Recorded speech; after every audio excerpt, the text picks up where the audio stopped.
Hello everyone, welcome to Study Quest. Today is 1st November 2025 and in this video I'm going to explain Assam Tribune Editorial which is going to be useful for your GS5 Assam. So let's start the video.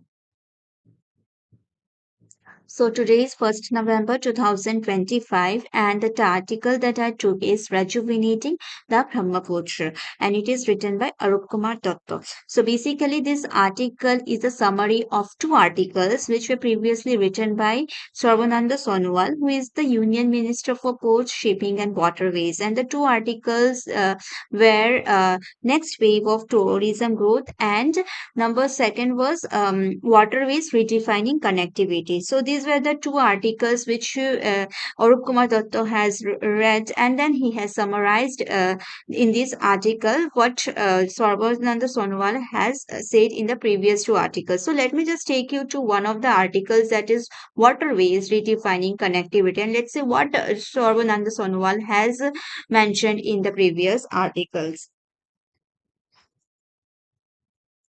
So this was the second article, Waterways Redefining Connectivity, written by Sarvananda Sonwal on 27th October 2025, which was mentioned in today's newspaper editorial. So let's just see what Sarvananda Sonwal has said. So first, basically, he just gave a gist that harnessing rivers as sustainable transport corridor is transforming the Northeast into a connected, self-reliant, and eco-friendly growth hub.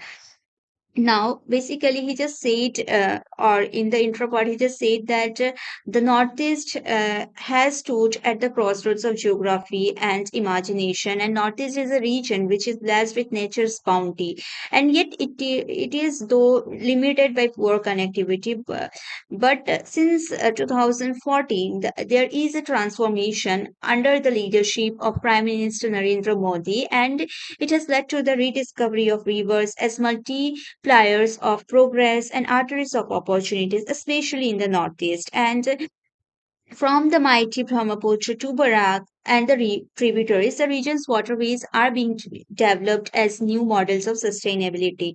So, for then he mentioned that for centuries, our rivers have served a natural highways linkage, and they served as economics. Okay, then he just mentioned that the Ahoms used the riverine outlets or the roads for trade, then troop movements and diplomacy. And this was also prevailed in during the British or the colonial era too.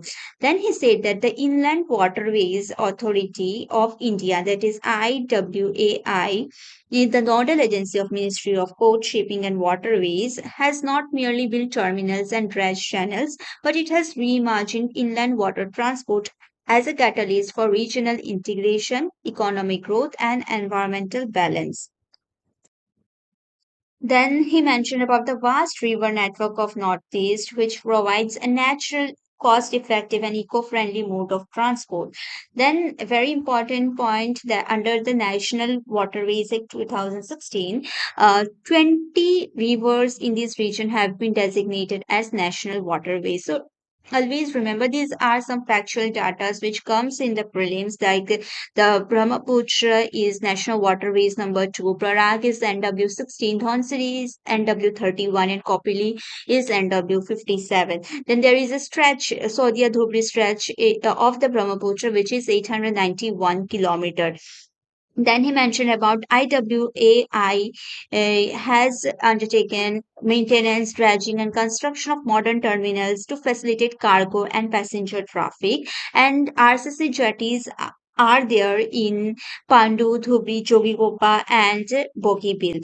Then he mentioned about Barak, that is NW16, and Indo-Bangladesh Protocol IBP roads terminals at Badarpur and Karimganj in Assam and Sonamura in Tripura, which have been upgraded and operationalized. And there is Maya terminal, which has also become functional now. Then he mentioned about that cross-border opportunities for trade and transit, where commodities such as stone, then chips, coal, lime, cement, etc., which are generally bulky and expensive to move over land, are now transported efficiently via waterways. So Then he mentioned about the biggest advantage of IWT is its direct connectivity to Bangladesh and the Bay of Bengal through IBP road, which bypass the narrow Shiliguri corridor that constrains the overland trade from the region. One more advantage of river transport is that it emits only a fraction of greenhouse gases. That is, it is more energy efficient, safer for ecosystems. And this perfectly aligns with Viksit Bharat infrastructure for growth, which is important for the sustainability under Panchamrit framework.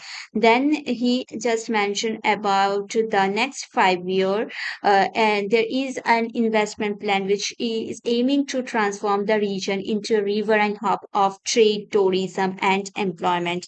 And one major initiatives involves steps taken to develop 85 community jetties in Assam and the Northeast. And there is a ship repair facility at Pandu, which is acting as a regional hub for all kinds of repairs for smooth logistics. And this is actually generating employment. And then he mentioned about some projects which are underway, like the Huatlang Tui Tui Chuang corridor in Mizoram. Just forgive me for my pronunciation. And there is another projects like Gomti and Meghna linkage with Bangladesh, and many more projects are there. And these are under construction. They are taking place, and they will be very much important for the development of Northeast and whole region, because they will transform the Northeast into a connected, self-reliant, and eco-friendly growth hub.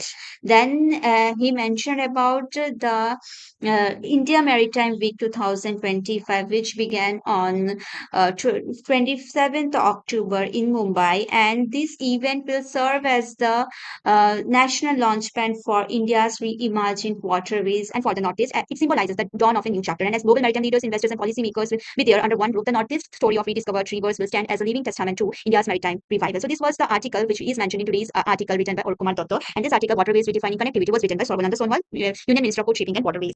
So coming back to today's article, Rejuvenating the Brahmaputra, written by Kumar Dutta, he just started by mentioning that the assertion, the successful of 3,200-kilometer long cruise of Ganga Binas from Varanasi to Dibrugarh, which has showed its potential, the potential of Brahmaputra to support world-class cruise experience. Then he just went to the history, and he just mentioned that till mid-20th century, Brahmaputra river used to be cluttered with boats, and there were some copper plates in the early days which has mentioned about the boats and Brahmaputra. So for example, in the Vanamala plate of the 9th century, it states the boats were of many hues, and to enhance their beauty, multicolored pennants and tails of deer were banded upon them, and jhumkas were also attached so that they tinkled when they moved. So this was there written in the Vanamala plate of the 9th century. Then in the 7th century, Tejpur rock inscription on the bank of Brahmaputra, it was edged out because of the dispute over rowing rights on the river, and showed how dense the traffic was in those days. And the Tejpur rock inscription has mentioned that the royal edict on the rock was the outcome of a dispute between the officers of the court responsible for collection of the taxes for the use of waterways, the Royal Navy, the fishermen, and the boat who ferried passengers and goods across the Brahmaputra. Then coming to the Hometowns, who has ruled for 600 years, it had actually originally come from a mountainous landlocked region and did not have any knowledge of boat making or naval warfare. Yet, having gradually established, they have discovered Brahmaputra Valley, and they soon learned the knowledge of boatcraft. And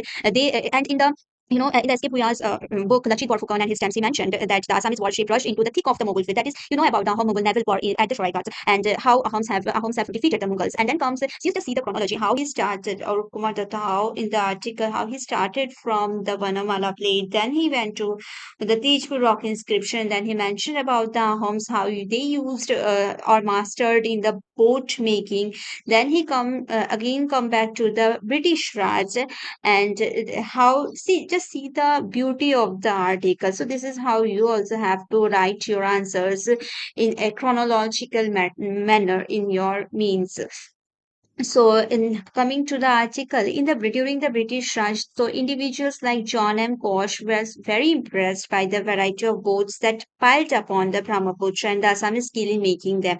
And he mentioned that grains are carried on barges, boats are numerous, and every households have one boat. And many of the canoes are of enormous sizes capable of carrying 200 mounts, although cut out of the solid trunk of a single tree. And it was mentioned in the topography of Assam in 1837. Then he mentioned about the river passage linking the northeast with the mainland India through Brahmaputra Ganges road, and it has remained active right from the British, though for long distance transport, steamers replaced the handcrafted boats. And river streamers were of stern wheel paddle type with a shallow rod, which enabled them to traverse river roads containing treacherous sandbanks. And they used to carry passengers, goods to Assam and cargoes of teas on their return journey to Calcutta.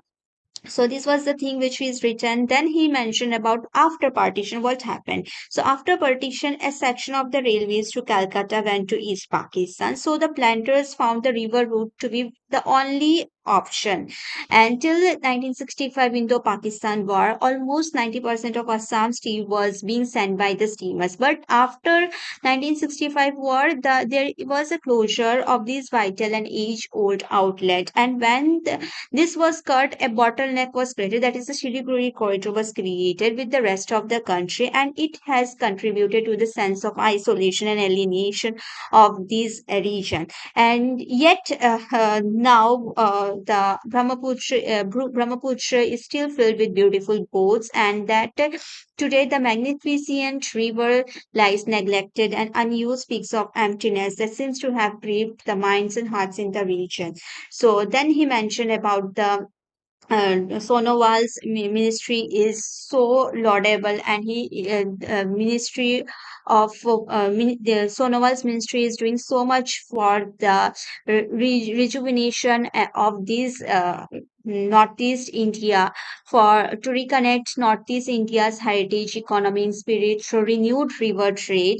So he mentioned about the terminals and the cargoes, passengers which are constructed in ports like Pandu, Dhubri, Jogikopa, Bogibil, etc. He also mentioned about the 85 community jetties that I have already mentioned or I have already seen in the previous article.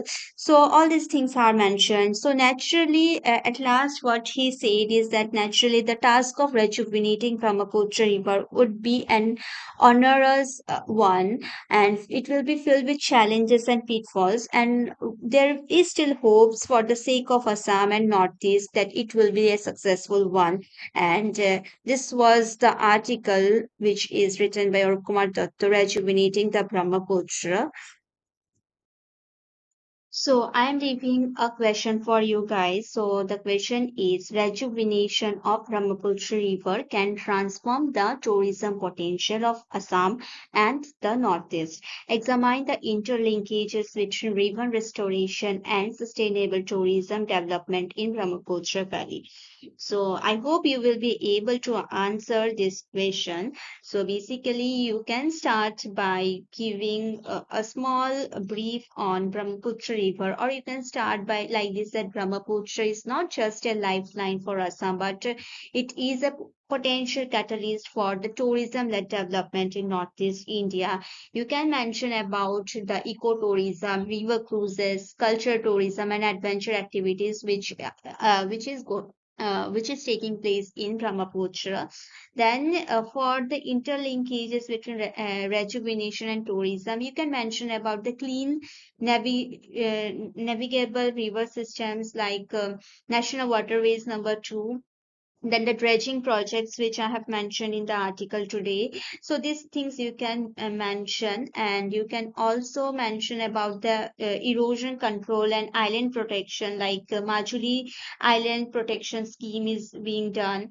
Then you can mention about the eco restoration, bird watching, and ecotourism, or the wetland revival, like the Sonville and the Bogeyville, and these things you can mention. Then the Borbil is also there. Then you can mention about the Brahmaputra riverfront beautification project in Guwahati. So these things you can mention, and then mention about the challenges like the pollution and the waste management and unregulated construction, climate and flood risk. Then there is a lack of coordination. So these things you can mention, and Finally, just give a nice conclusion that rejuvenating the Brahmaputra is not just an environmental necessity, but it is actually an economic opportunity. And by adopting sustainable tourism models rooted in ecology, culture, and community participation, Assam can transform Brahmaputra Valley into a global symbol of river-based tourism and resilience. So, like this, you can answer and just write your answer and get it checked by your mentors or your um, friends. And we will meet in the next video. Till then, take care.